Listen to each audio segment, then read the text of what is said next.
শীতের সন্ধ্যা, কনকনে ঠান্ডা, যদি আসে মুখে ফুচকা, কেমন হবে বলো তো ব্যাপারটা? ব্যাপারটা কেমন হলো সেটা নয় তোমরা নিজেরাই দেখে বুঝে নিও। চলো তার আগে টক জলটা বানানো যাক। প্রথমেই তো তেঁতুলকে ব্যবহার করে দানাটাকে ছুঁড়ে ফেলে দিলাম।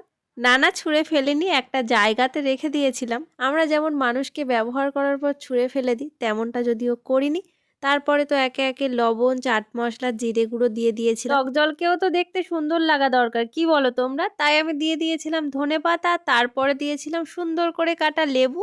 আর কাকিমা তো ফুচকাগুলো ভাজছিল, আর অন্য সময় আমাদের বাড়িতেই বানানো হয়, কিন্তু প্রচণ্ড ঝামেলা হয়, তাই এবারে আর বাড়িতে বানানো হয়নি, কিনেই এনেছিল। সেগুলোকে তো কাকিমা ভাজছিল, এক হাঁড়ি তো হয়ে গেছে। আর এই যে দেখো, আমি তো আলু ভাতেটাকে ভালো করে মেখে নিলাম সমস্ত কিছু দিয়ে, মশলা মাসলি দিয়ে।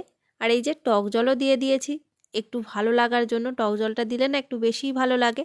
আর সোনুর জন্য আলাদা করে রাখার, আমরা তো লঙ্কা দিয়েছি ভালো মতো। ঝাল ছাড়া ফুচকাটা ঠিক জমে না, ঝাল ঝাল টক টক হবে তবেই না জমবে, কি বলো তোমরা? আর আমরা লঙ্কা খাই ঠিক কথা, কিন্তু আমরা ওই গুঁড়ো লঙ্কাটা খাই না, কাঁচা লঙ্কাই খাই, তাই বেশি করে দিয়েছি। আর একটু দিলেও ভালো হতো, কিন্তু আর দিইনি। আর এই যে খেয়ে নিচ্ছি, এবার তোমরাই দেখে বলো ব্যাপারটা কি জমেছে। একটুখানি সময়ের মধ্যে আমরা সমস্ত ফুচকা খেয়ে নিয়েছি। একটু দেখাও। শেষে পড়েছিল এই 4টে। কি আরেকবার করো। আর এর থেকেও আমি ভাগ নিয়ে নিয়েছি। এই যে, আর আমি একা না, মানুও ভাগ নিয়েছে। আর সোনুকে এটাই বলা হয়েছে, আমাদেরকে একটা করে দে না, আবার তো মা ভাজছে, আবারও তো খাওয়া হবে। আর ও আমাদেরকে দিয়ে দিয়েছে, আবারও ভাজা হয়ে গেছে। এই যে চুরমুর করে ফেলেছি। এবার আলু শেষ, আবারও হচ্ছে আলু সেদ্ধ। কার কার সেই আলু দিয়েই হয়ে গেছে চুরমুর। তো চলো আজকের মতো টাটা।